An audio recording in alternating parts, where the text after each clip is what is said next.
Welcome back to fractions. We're going to do a bit of estimation now, which is so important because fractions can be quite abstract, but a lot of the research says if students estimate, they have a really good understanding of fractions compared to the students that are just operating procedurally without any critical benchmarks. A critical benchmark is obviously the whole, but also the half can be a benchmark we like to use a lot as well. So we'll grab one problem from each of the lists and have a go at it with some estimation involved as well. So the lemon and herb list is tricky to estimate. So we might go straight to the top of the mild list at least, which is 1/4 and 1/2.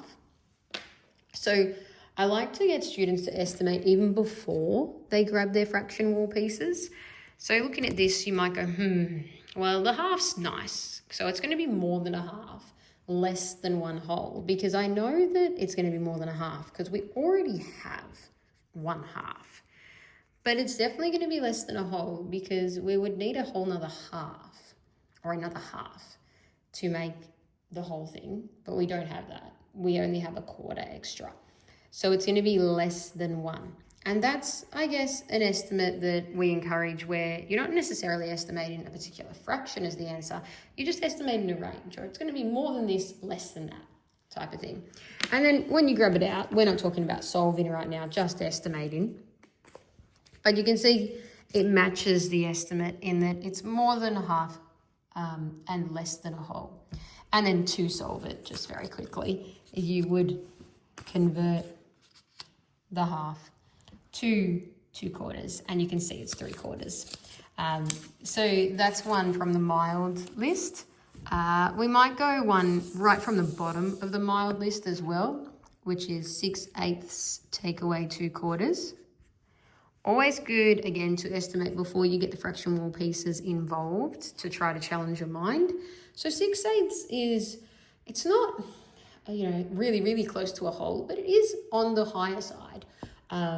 It's definitely a fair bit past half. For example, if I was a student, I would know it's more than half, and I should know it's also less than 1/2.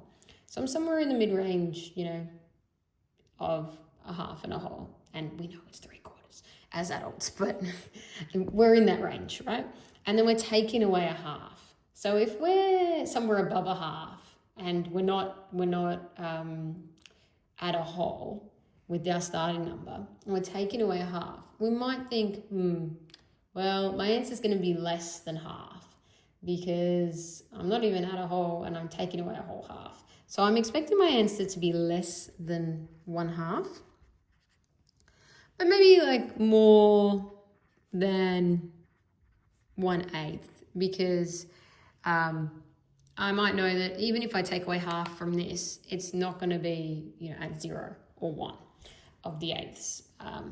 Or we could say equal to or more than 1/8 if we weren't quite sure. But basically, it's not going to be 0. It's going to be more than 0, less than half. So even more than 0 would be fine there. And then we get it out. So let's get out our 6/8. Again, the whole is proving a really valuable benchmark here. So you'd keep the whole piece out for the whole lesson. It will love that. But sometimes you might need the half piece as your benchmark instead. It depends. We'll see here. So 6/8 is verified as more than half, less than 1/2. And then we need to take away 2/4 from it.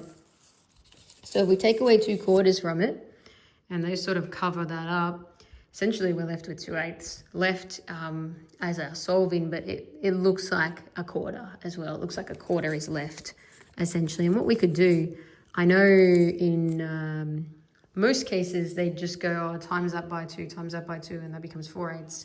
But actually here, it almost makes more sense to simplify the 6/8 into quarters, into 3/4, take away 2/4, becomes 1/4.